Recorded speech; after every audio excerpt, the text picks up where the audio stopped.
IFOM is the International Federation of Organic Agricultural Movements, IFOM. And then it also had the director, Andre Loy of Regeneration International, which is also co-founded by Vandana Shiva. I'm sure a lot of your listeners may know of Regeneration International. That was the first time that I had heard that organization speak. If you're not familiar with either of those organizations, I would highly recommend going to check them out. Regeneration International has many, many, many members. Many organizations are members of Regeneration International that are based in the US. Welcome to Brands for a Better World, the podcast that brings you the stories behind the people and products building a more just, healthy, and regenerative future for us all. Tune in weekly, and together, we'll learn about why these better products and brands were created, how they're helping fix broken systems, and what you can do to support them. My hope is that you'll discover some new brands to love and get some sparks of inspiration that will help you live your best life. Hi, I'm your host, Gage Mitchell, founder of Modern Species, a sustainable brand design agency helping better brands grow to scale their impact. If you like this show, please help it grow by leaving ratings and reviews on your podcast app and by sharing your favorite episodes with your friends. Maybe this will be one of them. On this episode, I'm speaking with Jamie Lamonde, founder and CEO of Kindship Group, about what she's most excited about for Natural Products Expo West, how the event compares to her recent trip to BIOFACH Organic Expo in Germany, some differences between the US and European food industry, and the state of the organic movement and how it's being affected by non-GMO, regenerative, and biodynamic movements. We then wrap up with a fun rapid round question segment. Enjoy. I'm Jamie Lamonde. I'm the founder and CEO of Kindship Group. We are a business strategy group that focuses on helping purpose-driven organizations grow. We focus on 4 big pillars of business. One is strategic planning. One is marketing and communications. Another one is branding and creative. And then finally, team alignment. So that's a little bit about us. Awesome. Thanks for popping on the show again, Jamie. I should have looked up which episode number you were on before so we could tell people to go check it out to learn a little bit more about Kindship, but I didn't look it up in advance, so just dig through the archives if you're curious and search Jamie's name, and I'm sure you'll find it. Yeah. Yeah. It's been a while, but you're back, so I'm excited to have you back. Be back. So. Yeah. And why you're back is, Expo West is coming up, which we both get to attend together pretty regularly, and we're doing that again here in a week or two. So I thought it would be a good time to kind of reflect on that. You also just got back from BIOFACH, and I know we've both been in organic for a long time, so I'm excited to just dive into all things. What's the industry look like right now? But first off, let's start with Expo West, because again, that's coming up. I'm excited for it. Other people are excited for it. So I'm curious, what are your favorite things? What are you most looking forward to about Expo West? Well, being in California and slightly warmer weather is not going to hurt anything. Getting to spend time with you in person out there is going to be awesome. That's always a benefit, yes. Always a benefit. And I think for me, it's a lot of inspiration and dialogue around the industry and the movement is always a draw for me. I love walking the floor. I love seeing what's going on, the new products, all the trends. And I just really love connecting and networking with everybody and hearing where everybody's at and how they're all making progress in their nooks and cranny of the food system to move things forward in a positive direction. Highlights for me this year will be definitely Climate Day. I'm really excited to attend, which is that, for those of you who aren't aware of Climate Day, it's like a full day event now before the actual Expo West booths and everything open. So that'll be great. And I think you're probably looking forward to that too.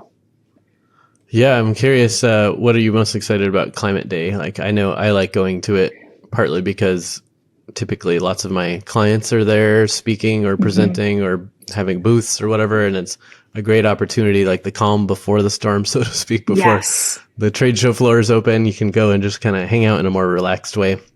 And, reconnect with people, but then also just the dialogue around what all these companies are doing to kind of regenerate the earth or reduce footprints, et cetera. So what are you what draws you So most to similar, Climate Day? Gage. So similar to what you just said. I do view it as the calm before the storm, and it has like a little bit more of like a think tank feeling for me.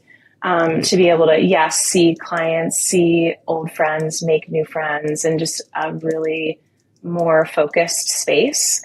I also like listening to some of the pockets of the industry. You'll get to hear, people who are a little more focused on climate, or people who are a little bit more focused in plant-based foods, and just seeing where the common threads and themes are throughout the talks throughout the day is really fun for me. Yeah. Yeah, that's great. Yeah. And I think sometimes I'll show up, like arrive in Anaheim the day of Climate Day, because it's the day before the first trade show's floors open. So a lot of people are just kind of like showing up that day. And I'll have to carry my luggage into the event and like tuck it in a corner and hope it stays there and the staff doesn't like throw it away or something. And then like figure out how to carry my luggage around during the happy hour or whatever. It's kind of awkward. But this year I'm showing up the day before Climate Day so that I can show up and actually participate and not feel like, oh, I just got off a plane or I'm starving or, whatever. I can actually show up with intention and pay a little more attention to the conversations happening, which I'm excited about. That was a big takeaway for me last year too. I just wanted to get there, get settled, and hit the whole day and be present, fully present. Yeah. I also always look forward to the Fresh Ideas Marketplace too. The organic marketplace on Thursday, I believe. Yeah, right? Or Wednesday. I think it's Wednesday. I can't remember the day. Yeah. I'll have to look. But anyway, I love that too, because that's, again, another intimate. I mean, it's full and it's bustling and there's lots and lots of brands, but it feels a little more intimate. Right. So and that'll always be looking a good kind of segue or conversation piece too to when we start talking about BIOFACH, because the Fresh Ideas Marketplace, for those who don't know about it, is all the organic tent. So you have to be organic or regenerative organic to be in that tent. So it's a nice focused space where you can go and celebrate organic and see some awesome, exciting new brands or brands that you've already know about and see what kind of new things they're launching. And it used to be a little bit more peaceful, but now, like, sometimes when I go there, it's like a line around the block. You have to wait like an hour to get in there. Agreed. It's kind of crazy. Yes. Yeah. Which just says even more about the interest level and the growth, Yeah. Right. Mm-hmm.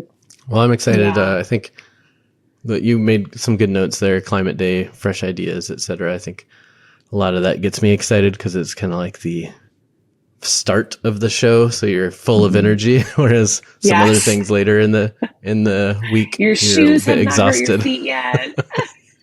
Yeah, exactly. You're still feeling fresh. Your back doesn't hurt. Ready to do it. Mm-hmm. Yeah. Mm-hmm. So those are good notes. And then I also just really love walking the trade show floor and seeing all the interesting, weird new products. Like every year, there's like themes that emerge. Like, oh, look at all this aloe water, or whatever that popped up this year. Or look at now all the functional stuff. Or wow, probiotics made it into everything, and there's even cleaning supplies with probiotics in it. It's like each year there's a few kind of emerging industry trends that pop up, and it's fun to keep an eye on that. And then just to see all the fun packaging and booth designs and stuff like that. As a creative, I like seeing all that stuff. And as a food enthusiast, I love sampling my way through the show. Exactly. Careful. For me, it's always carefully sampling my way through it, so as to not feel sick by the end of the day. Exactly. Whenever I brought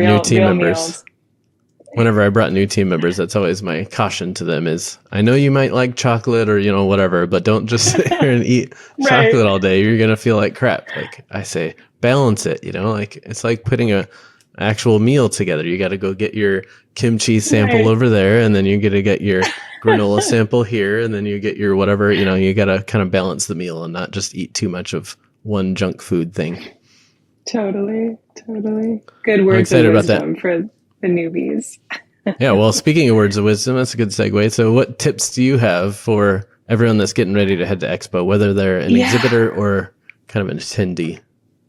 Yeah, I think, kind of spring up a little what we just said. It's like comfort, good shoes, trying to get some good sleep, trying to stay balanced. I always joke, by the last day, when I walk the floor, exhibitors are literally like sitting in their booths on the floor of their booth, which would like in no other context ever be okay. But when you see them doing that, you're like, oh yeah, I know, it's fine. Sit, you know, we know you're tired. So I think just pacing, and the other tip I would have is just for those who maybe don't have as much experience going, is just to look, just use the New Hope Expo West website to your benefit, and kind of try to map out a little bit of what you want to see and how you might spend your days. And there's also a lot of different sub events, and just getting a lay of the land so that you're just hitting the ground a little bit more grounded and planful will be helpful. Yeah. And then there's just a certain element of like, if it happens to be your first time, it's going to feel like your first time. And then you'll just hopefully come back and make some adjustments to your pre-plans based on what you learned this year. Yeah. Great notes. You're definitely a plan ahead person in that regard. A little bit.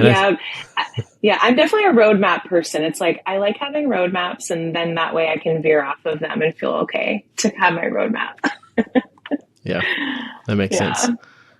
Yeah. You don't know if you're off the path if you don't know what the path was in the first place. Right. So if you want to intentionally take some side paths, then you got to know your main path first. Yeah, and I guess one other thing I'd add, Gage, is just I mentioned the Fresh Ideas Organic Marketplace, but also another fun section to make sure to attend is the new products section is a nice thing to prioritize too. Kind of has like a similar flavor to that tent, but it's just everything. So, and I think they call that the hot products hall, right? Is that, Yes. Yeah, that's a good one. And I think that opens the same day as the Fresh Ideas tent typically. So like that hall and Fresh Ideas are just packed that first day because those are the only floors open. And then the next day, the big hall's open. So be like everybody else and flood into those halls, or maybe wait until the next day. That's a good tip. It's up to you. Yeah. Well, the problem is Fresh Ideas is only one day, but the new products, hot products, you can kind of go the next day when it's a little more calm. Totally. Yeah, good tips too. I would second your tip about kind of knowing what you want to do at the show. Whereas I don't typically like pull a whole list of all the events and booths and stuff ahead of time. I'm usually like scrambling to pull that together on the plane or something like that. So it's a little bit thrown together. But what I do is try to have just a little intention of like, what are my priorities here? Therefore, like when I get overwhelmed with all the things, all the education, all the happy hours, all the booths I want to visit, all the people I want to talk to, all the dinners to go to, etc., I have a nice clear priority of, okay, well, I can't do all the things. So what did I come here for? And for me, it's, mostly just connecting with people. So if I don't get to see all the things, learn all the things, do all the things, that's okay. There will be other opportunities for that, so long as I got to like spend a little quality time with the people I'm there to see. Totally. But everyone can set their own agenda. I know some people who go there like mainly for all the educational portion, or some people who go there just to like pop in and try to pitch people at a booth, or if you're at a booth to go and like connect with retailers. But whatever your agenda is, just be clear on that, and then try to let go of everything else. Because I know last year I was like bubbling up, feeling super overwhelmed with all the things. And I just have to remind myself that it's okay. I'm not going to do all the things. Yeah. That's a great life mantra. Yeah, for sure. I wish there was a good solution for the shoes or the feet though, because especially since the pandemic, I barely walk anywhere. I'm like sitting at my desk most of the time, and I moved to the burbs. So like when I'm not walking, I'm like driving somewhere. Whereas previously I walked everywhere around downtown Seattle.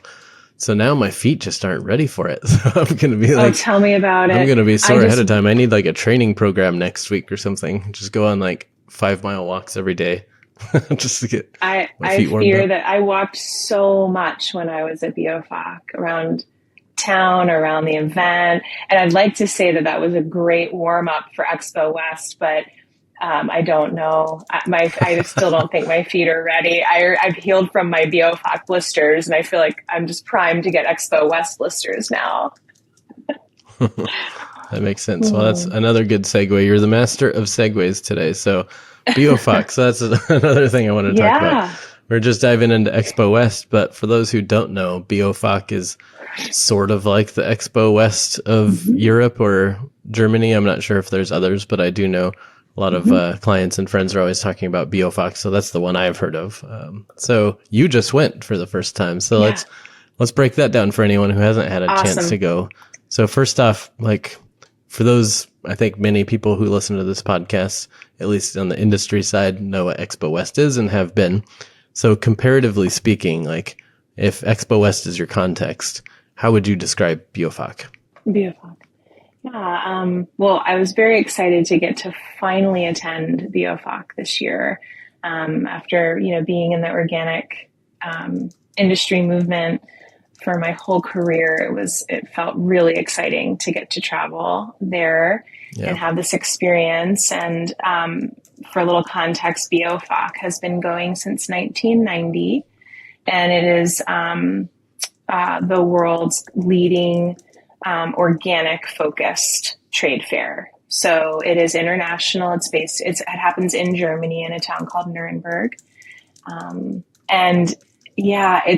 It's interesting because when I went to BIOFACH, I had Expo West in my mind for sure, because that was, what I had to compare to. Right. And I will say there's a lot of pride, at BIOFACH around it being, exclusive to organic companies, organic products. So that's a big distinction between the two events. Expo West is still, I would say larger in footprint and larger in terms of number of attendees, but BIOFACH feels big and bustling and full and is organized by country. And just very, very exciting to see the whole kind of international community come together at BIOFACH, around organic, and the organic movement at large. So that's a little bit about kind of how it stacks with Expo West, if that's your point of reference. Yeah. What's the size difference? Well, I think they said, I'm not going to remember the number of attendees to BIOFACH this year, but I'm pretty sure there's 3,000 exhibitors. We might want to look that up, but I think there was 3,000 exhibitors and 35,000 attendees to BIOFACH. So smaller, but do you remember the number of exhibitors at Expo West? Oh, at Expo, I want to say I looked it up a few years back in my, don't quote me, but my memory was saying somewhere between 5,000 or 6,000. That's what I'm remembering too. And I think numbers have peaked. Pre-Expo, I remember they were aiming to get to 100,000 members or attendees the year it shut down. But then, of course, since then, I feel like it's been like somewhere between 60 to 80, maybe. 60 to 80,000, if that wasn't clear. Yeah. Not 60 to 80 right people. Yeah, that would be really small. Yeah. We probably wouldn't be doing a podcast about it if that was. Probably not. Well, maybe if it's a really good focus show. Who knows?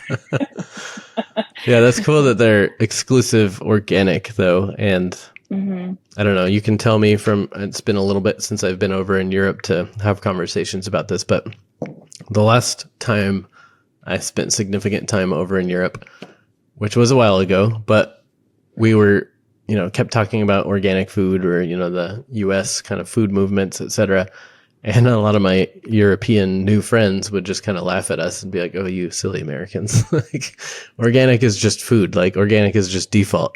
They're just like, that's just the way we always do it. Like, you weird people that converted to this chemical agriculture thing, and now you have to have like some special logos and whatever to celebrate organic, which is just the way the rest of the world eats. Is that kind of the sentiment that you were finding there, or is that an outdated sentiment? Not so much. Maybe that sort of silly American thing was happening in the background and I just wasn't aware of it. That could definitely be the case. Everybody was pretty kind.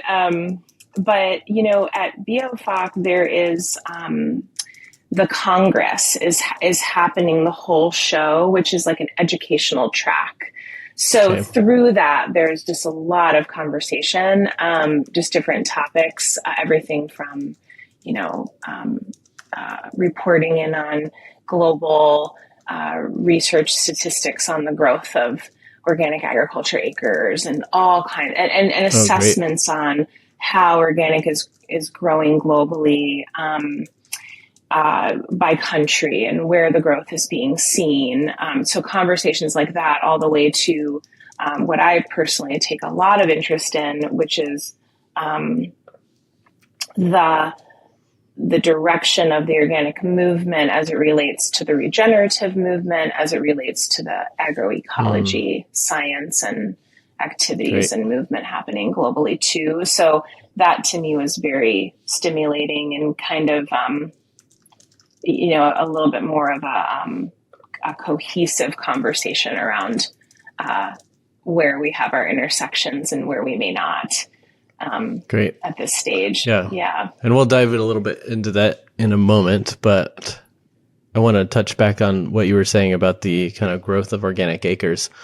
I know a lot of the organic industry here gets a little bit frustrated in the US because organic has been hovering at like 1 to 3% of acreage or something like that in the United States. And we keep hoping that after decades of pushing for organic, that acreage would grow. But instead of the acreage growing here as much as we would like, we've just been importing a lot more organic. So like there are more organic foods on the shelf, but there's not as more or significantly more organic acreage. So in that, I don't know if you went to one of those educational tracks around growth, but what's the growth looking like there? Are they actually growing in acreage or just importing too? Yeah, well, I think, I wish I had my slides pulled up from some of the talks I went to. But there is a lot of growth of acres in places like India and Australia. So there is definitely still a lot of organic acreage coming online globally. There is still a lot of growth, both acres and from a commerce standpoint of organic globally in different places. So, when we look as, US based human beings, it was really wonderful for me to get kind of out of this context and see from a global perspective that things are moving forward. I would also just say from a perspective standpoint that in the United States, although the number of, let's call them certified organic acres may be plateauing right now or a feeling of stagnation, there is still an immense amount of shifting of agricultural practices in the United States, in a positive direction that I personally believe will eventually result in more and more and more organic acres coming online. So to me, I don't have a kind of downtrodden viewpoint. I think that organic in the United States has had a lot of wins and a huge amount of growth over the last 20 plus years and has stimulated agriculture to shift in other ways that I think over time, the path to organic is still very alive. So I have a lot to say on that topic, but I'll just leave that there. And I know that organic hardcore people are frustrated when, the wins in the organic sale keep getting diluted a little bit here and there by like non-GMO or even like conventional regenerative or whatever that keeps coming in and like stealing the thunder that could have been organic growth. But we'll talk about that more in a, actually, let's just go ahead and dive into that. So, we talked a little bit about BIOFACH. I don't know if you have any other final things to say there. Actually, let's talk a little bit more about BIOFACH first. Like what did you see about like product trends there? Was there a significant difference in like the types of the ways food is showing up on shelves in Europe? I would say that,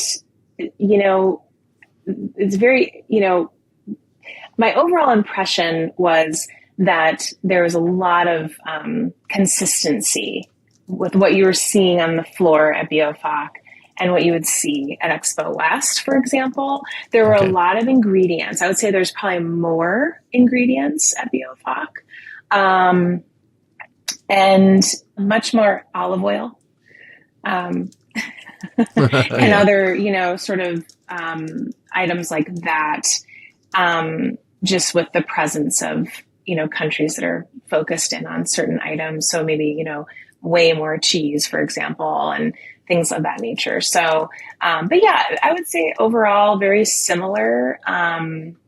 Nothing really honestly stood out to me as a big, oh, wow, here they have this and this is showcasing versus, what we might see at another show. Yeah. Okay. What about, I know in the US market, Expo West started out with a bunch of scrappy hippies, creating new businesses to kind of fill in gaps in the market for products that didn't exist. And then over time, it's become pretty mainstream in terms of the types of companies and businesses that are showing up there, and a lot of conglomerations, like a lot of mergers, acquisitions, purchases, whatever, of some of the scrappy, startup brands that are kind of changing the industry. So now Expo West is a lot more suits and ties, a lot more, investors, a lot more, General Mills and, giant companies of the world showing up at the show, which is good news. That means, it worked. We got organic and natural foods into the mainstream, but it's also to some degree like a downside, because now, we're getting fewer and fewer scrappy founder-led startup brands and more just like big corporation kind of stuff happening. But what was that like at BIOFACH? Was it kind of that founder-driven brands kind of movement, or was it mostly like, did it feel like a few big corporations that just own everything there? Yeah, no, it felt more like what you said first, of more equal playing field of a lot of businesses of all different sizes. I talked with quite a few. I walked the entire show floor and visited almost every exhibit.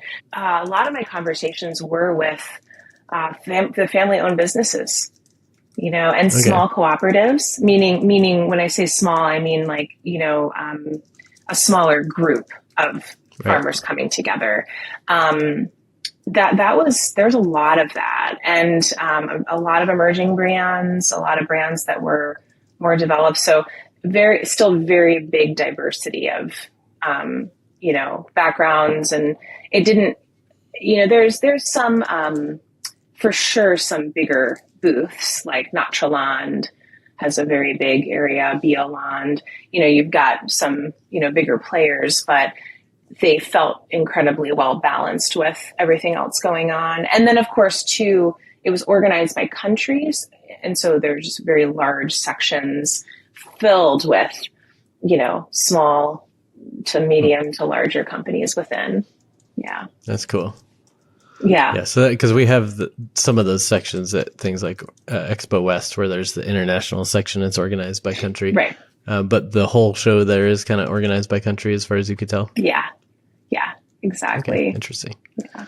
Yeah. And then that makes sense, considering Europe is just such a collection of countries the way we're a collection of states, right? So, and each country has its own kind of core agricultural outputs, like cheese and olive oil, like you're saying. So if you're looking for olive oil, you're probably going to a specific country section because you want, only Greek olive oil or only whatever. So that makes sense. Yeah. Exactly. Stuff. Maybe we're focused on the wrong stuff. What if we could do better with the stuff we buy? Support businesses that do the right thing for the planet, create less waste, rebuild ecosystems, and protect the land and its natural resources. Give gifts that are more thoughtful and more thoughtfully made, promoting safe working conditions, fair wages, and diverse communities. Good business exists if you know where to look. Don't give the wrong stuff this holiday season. Give the good stuff. With the impact-driven gift guide, we've made giving good easy.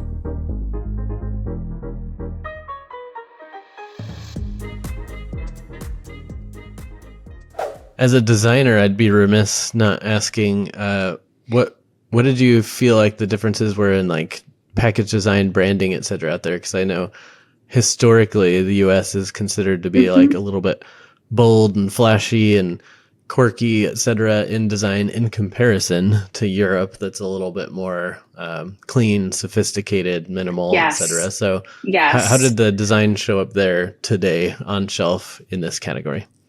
Yeah. Well, as you can imagine with, across the board, there was a huge variety, right? I mean, but I definitely saw a lot of very clean, very minimal, very kind of elegant design that felt, a little bit different from what we might see here. Like white space is our friend. Yeah, totally. And and just very, very intentional. And again, it varies across the board. I mean, this wasn't how it was for everything I saw, but I definitely saw some pretty fun, just very simple designs. For sure. And like a little bit of playfulness. I saw some brands kind of playing with color, watercolor kind of, even, and using design, like one brand I saw that was actually an olive oil brand, not to keep going back to olive oil, but their packaging told the story of their kind of founding and supply chain in this really beautiful, simple, minimal way through kind of a watercolor scape that then played all throughout their packaging, and even their shelf set, side by side told the story, but not overly flashy or quirky. Mm-hmm. Nice. Still sophisticated. Yeah. And I know like that's kind of the common theme with design Europe versus US design in general, but I think the reason in food specifically maybe, and it is, again, it's been a little while since I've been over in Europe in a grocery store, so it might be different, but I think here on shelf in the US, there's just so much competition, so many little brands and the big brands and everyone fighting for limited shelf space. And we've got these, even in these giant supermarkets, et cetera, that maybe some of the loudness and personality and quirkiness was an attempt to grab attention. Whereas maybe in Europe, like the sophistication spills over into the grocery stores and you don't have to scream on shelf. Maybe, that sophistication might be what stands out, or maybe it's just the claims or certifications, or maybe there's fewer options on shelf. I don't know if you got a chance to go to many grocery stores while you were there. Yeah, I did this trip. Yeah, I was not very much. Yeah. Fair enough. Okay. Yeah. Well, I know we also teased out kind of where is organic going as a whole, like part of just the context of like, is organic growing, like you were mentioning, but also in comparison to, I know here in the US, again, there's lots of organic growth and movement. And then every once in a while, something like non-GMO pops up and sort of supports the movement, but also kind of extracts from it a little bit. And then right now we're going through a lot of question marks around regenerative, right? Because there's not a official government definition per se yet. I think there's maybe something that was being passed in California. I can't remember if it did or not, but there's regenerative being used all over the place right now, and some organizations popping up to define it. But that's also like, is it going to pull away from organic or is it going to boost organic? We don't know yet, right? And then there's probably other trends. I had one in my mind. Biodynamic, I think, is a lot more popular in Europe than it is here. So maybe over there, biodynamic is also pulling some attention. So how did you feel about like where organic is going in comparison to some of these other movements, like on a global scene over at BIOFACH? Yeah, that was interesting that you just to quickly address the biodynamic piece is that my impression there is that the biodynamic, which is the one of the main certifying bodies for that, is Demeter, and that seemed to be very integrated and very accepted and part of the landscape there. Lots of food brands were biodynamic certified through Demeter. And then the other show that was happening with BIOFACH in the same building, same time was an event called Vivaness. They had a hall dedicated to personal care, cosmetic, body care. So that was a whole section dedicated. In that area, there were less brands that were also biodynamic certified, but that was also seeming to be a trend of, or at least something being highlighted and explored within that space too. So just noting that was interesting. You brought up the biodynamic, but I think the conversation that was just so alive and well and lively at BIOFACH in many sessions that were taking place throughout the whole event was the conversation around organic and regenerative and agroecology and these movements. Are they helping each other? Are they extractive of one another? And it's a big topic, but I think oftentimes the conversation sort of starts and gets rooted within a landscape of certification and eco labels. And what was really happening there was a conversation also around principles and what we have in common among these movements. I attended one session in particular that was very, I thought, just terrific, which had, it was specifically about this topic. And it had Paul Holmbeck, who's on the IFOAM World Board. And IFOAM is the International Federation of Organic Agricultural Movements, IFOAM. And then it also had the director, Andre Loy of Regeneration International, which is also co-founded by Vandana Shiva. I'm sure a lot of your listeners may know of Regeneration International. That was the first time that I had heard that organization speak. If you're not familiar with either of those organizations, I would highly recommend going to check them out. Regeneration International has many, many, many members. Many organizations are members of Regeneration International that are based in the US. So here we have, leaders in both this regenerative space and in organic, having a conversation around how these movements are intersecting. And then there was also a person, and I apologize if I don't say her name perfectly, but I think it was B.T. Huber, who was presenting on behalf of an organization called Feeble. And I'm hoping I'm pronouncing that properly too, but that is a research foundation based in Europe. And they just had a really great discussion around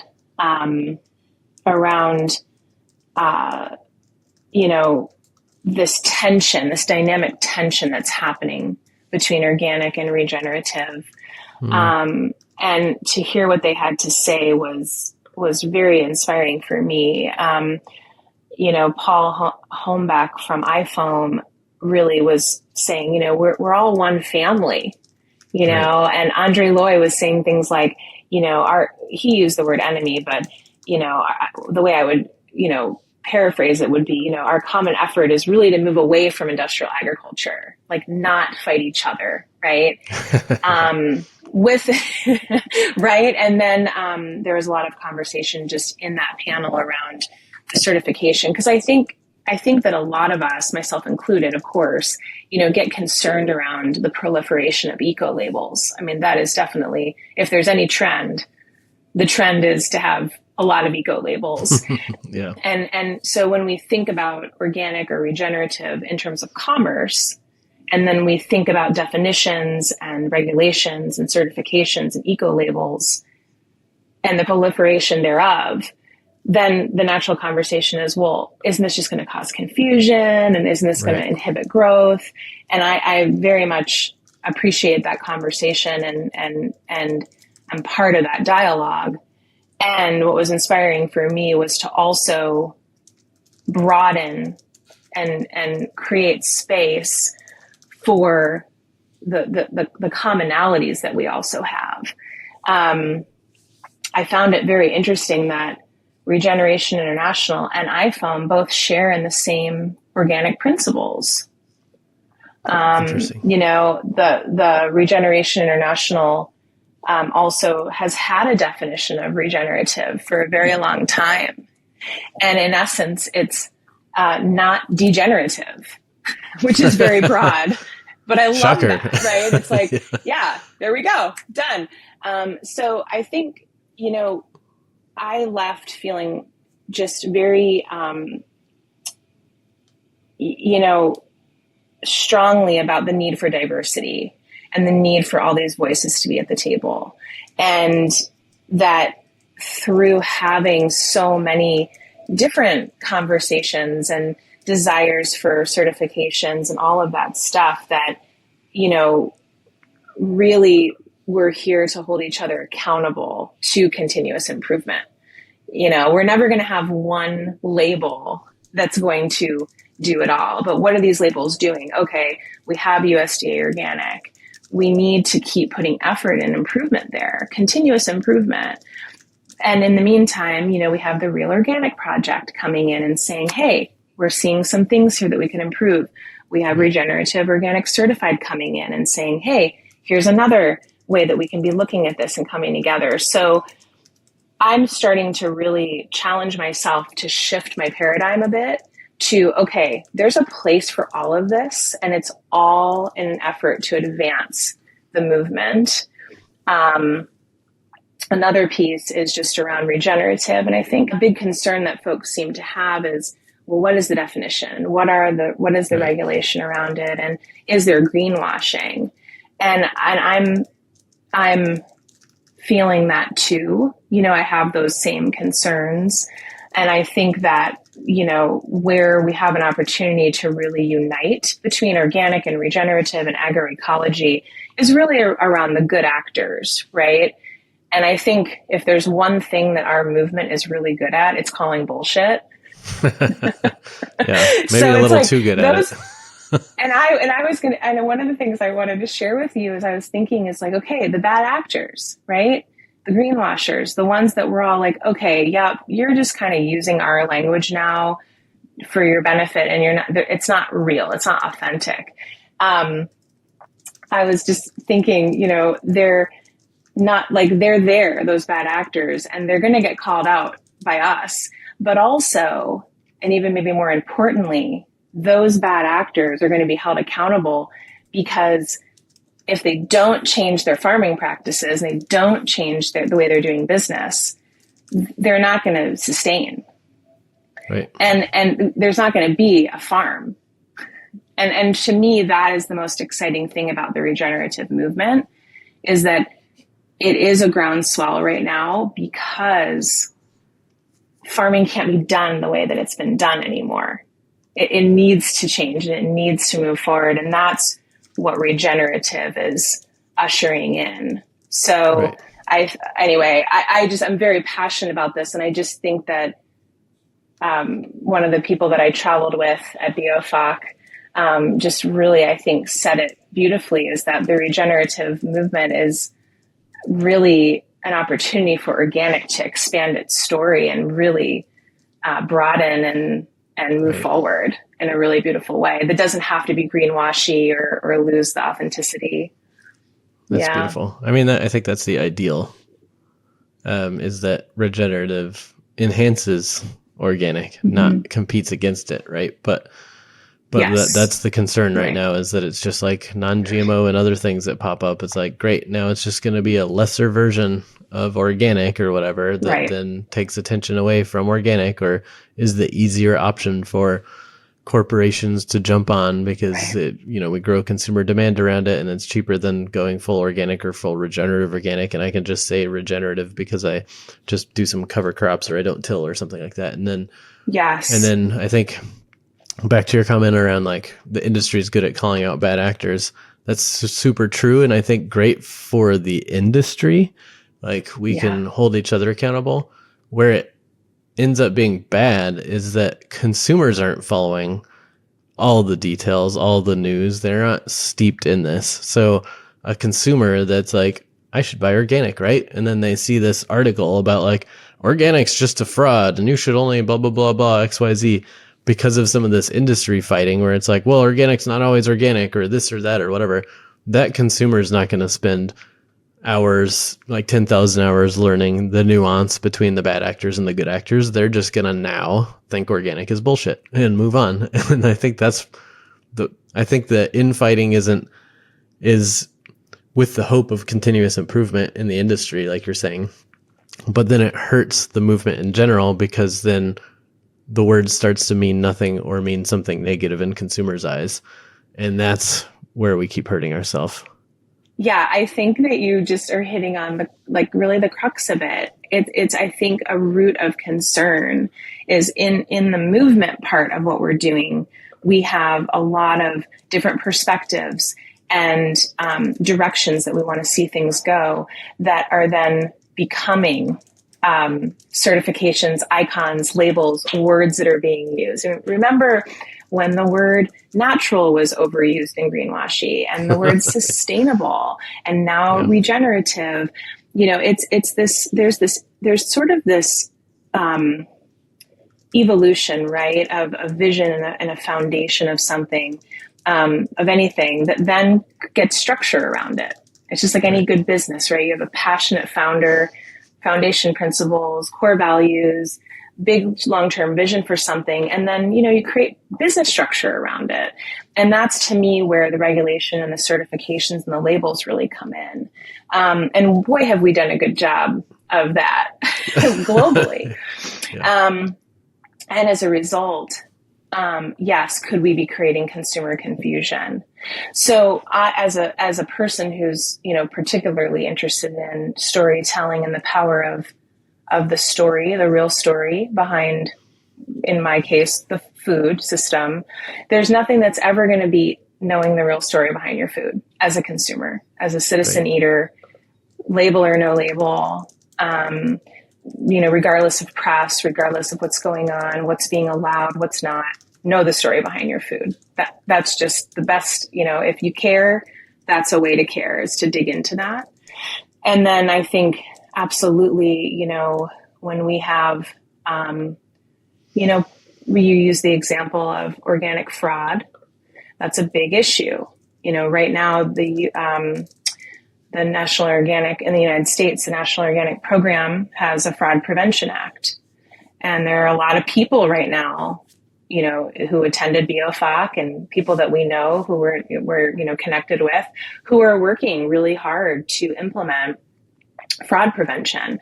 So those efforts, I think that's where sometimes I feel like we forget that there are literally hundreds of people, like there's literally tens of thousands of us in this movement.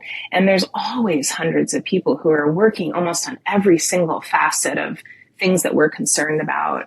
And I think where we get a little gummed up is not everything is solved. And then the eco label and the commerce side of this and the actual rubber hits the road on packaging, messaging seems to sometimes outpace our progress and our solving of the issues. So no doubt. I mean, I think some consumers don't even read labels. They don't even, whatever. And then there's, a whole continuum of consumers who do pay more and more attention. So I don't know. I don't know what to say about, consumer confidence in USDA organic. I think it's probably varied across the board, depending on the consumer and where they're at in their journey. And I think we almost have another podcast just to talk about. That's what I was thinking too. Just to talk about like some of these eco labels and the influences that they have on each other. But I would like to think that we could find a way to have a family of eco labels that speak to each other and that are all doing a job together, and that as a family, they mean something. So that, I'll just use an example, to be regenerative organic certified, you need to be USDA organic certified. So that's a really beautiful example of like a certification that marries several different principles and several different eco labels. I kind of love that.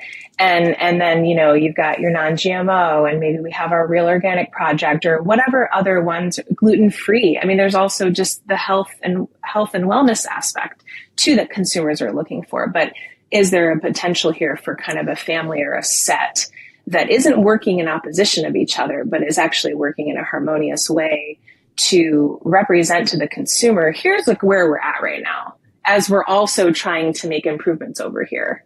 Does that make sense? Yeah. Yeah. In a non-food way, it kind of reminds me of B Corp, 1% for the planet, and climate neutral. Like those are like the trio that I see show up a lot at a lot of the events I go to. And, we call ourselves the B1s, or I keep trying to say the B1Cs to kind of add in the climate neutral kind of thing. But there's a whole group around that, right? Where they're the clusters of certifications. And I think, to your point, same kind of thing exists within food, and you see a lot of the same marks show up together a lot of times in support of each other, where they're not extractive of one another, but just additive, right? And I think the challenge with some of these various definitions of regenerative or non-GMO or natural or organic is that they can be extractive, but maybe that's not the hard future. Maybe we can find a future where there's a cluster of things food related regarding agriculture specifically, not like whether it's got gluten or if it's vegan, but like agricultural practices. If we can get like the ideal, cluster trio or whatever of marks that's like, yes, this is organic, yes, this is regenerative, and yes, we've like tested to make sure there's no residues or, something like that. Like a cluster trio like that would be an ideal to strive for. Yeah, I love it. Seems like a great thing to strive for, and I don't know, people listening might think, well, I don't know if that's possible, y'all, but I have to believe that we're going to keep heading in the right direction here. I mean, it really, it's so critical that we all stick together and we try to keep figuring this out and not give up on one another, Right. That's a good note. Yeah. I think not give up on one another, progress over perfection. Like, let's do this together. Like, we can go further faster if we work together rather than separately. So I love all that. Yes. So we could obviously make 3 more episodes around geeking out on this, but I'm just going to pivot us into kind of a wrap up, rapid round question segment. All right, here we go. All right. So what was your favorite sample that you tried at BIOFACH? Okay, it's not technically a sample, but I wanted to share that every day you could get an actual delicious protein, and also amazing salad at the BioLand booth. They had food carts right on the show floor, easy access. You could get coffee, you could get beer. Nice. Because we were in Germany after all. Okay. And then a beautiful salad and a beautiful meal. So that was like by far every day. I just felt like, to go back to our earlier comments about Expo West, it was like, I never had to worry about overdoing it on, cheese overload or anything like that. Yeah, that's good. You can get your baseline and then just use other samples. I could get a good like base. A nice to have, or a little bonus treat. Okay, cool. What is your favorite event or the event you're most looking forward to at Expo West?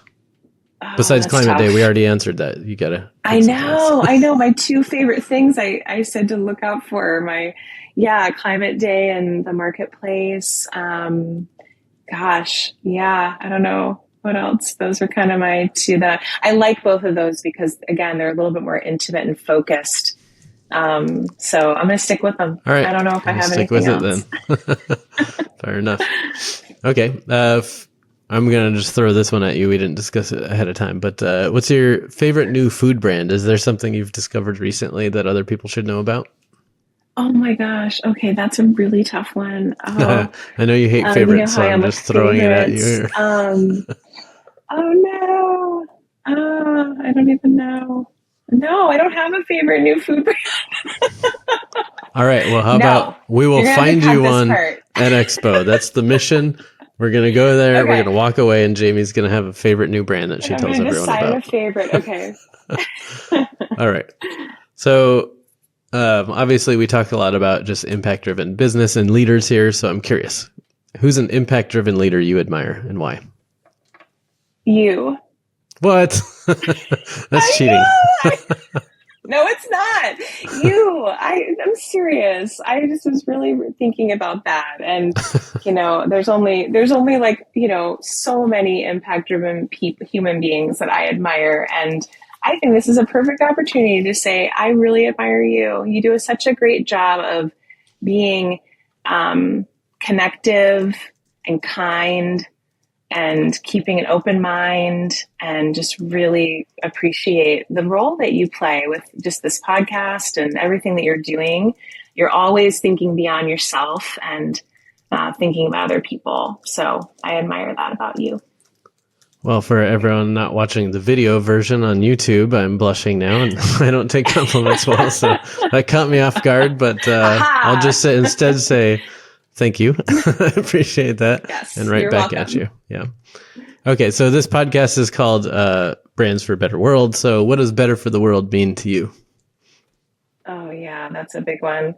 I think at this stage in my life, better for the world is really about making space for everybody at the table to have a voice and have an influence and have the opportunity to be part of this food dialogue, and really looking at it as much as we can from a well-rounded perspective. I think that's how we're going to get to better for the world, better for people, is to just keep widening that circle every chance we can get. Yeah. I love that. That's a beautiful answer, because, that does what causes most of our problems is when we narrow that circle, whether try to solve one specific problem, not looking at the system, and then we cause 10 problems by trying to solve one, or by, just having 5 white dudes in a executive boardroom trying to decide what products women should have on the shelf or something like that. Just doesn't make sense. Right. Or not having diverse opinions when we're talking about which companies to invest in. Like, there's so many examples where having more people at the table means we'll have better answers, more well-rounded decisions, smarter decisions. We'll catch gaps before we cause problems. We'll see the whole system, and so on and so forth. So I think that's a great note to lean in on there, is just get more people in at the table, and then everything will get better afterwards. So I appreciate that. Yeah, absolutely. All right. Well, thanks for carving out some time in this chaotic, post BIOFACH pre-Expo West season. I'm excited to see you in person again soon. And thanks for sharing all the wisdom and for being the kind of heart-centric, thoughtful leader that you are as well in everything you do. So appreciate that. And we'll see you soon. All right. See you soon, Gage. Thanks for listening. To learn more about Jamie or her agency, visit kindshipgroup.com. That's KINDSHIP group.com. If you like this show, remember to help us grow by liking, reviewing, and sharing. If you're new here, don't forget we have over 100 episodes in the archive. Some might be called Evolve CPG, but it's the same show, so dig in for more goodness. If you consider yourself an impact-driven professional, join me over at impactdriven.community, where we're supporting each other's growth as impact leaders.